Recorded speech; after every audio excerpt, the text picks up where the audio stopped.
Good evening YouTube and the internet. Today I'm going to do a video on how to remove a broken exhaust stud from a 300ZX manifold.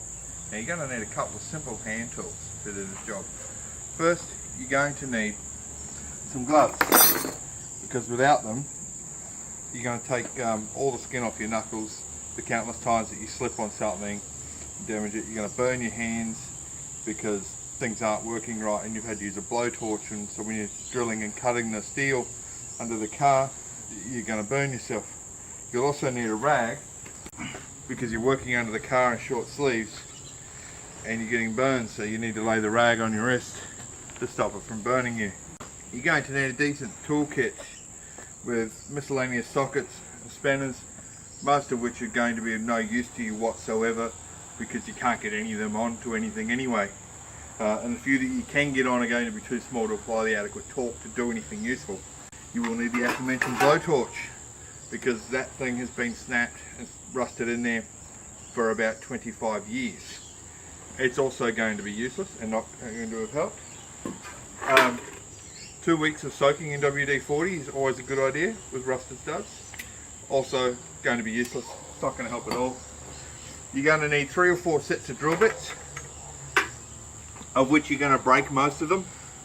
The ones you don't break you will dull and blunt. You'll need some replacement studs, which you won't be able to use because by the time you finish the flanges it's been hacked to pieces, and these studs have nothing to screw into anymore. You'll need some easy outs, which you'll try to break and successfully break in some cases. Of course it'll snap in the stud, at which point you then have to try and remove a tool steel easy out from inside your stud while it's still under the car. You're going to need a T-bar with some jaws that you apply enough torque to actually destroy the jaws inside here, meaning you can't use the easy outs anymore. You'll need some makeshift tools. You'll need a tap and die set to make more tools to get on the damn thing. Where is it? I had another tool here somewhere that I made. Oh, it doesn't matter, it's not much use on anything else, and it wasn't much use in this case because it was the tool I had on it when I snapped the easy out and no longer had any use. You're going to need a quality drill because you're going to drill a lot of holes, and I mean lots of holes. You're going to need a varied selection of hammers, pry bars, screwdrivers, vice grips, nip-backs,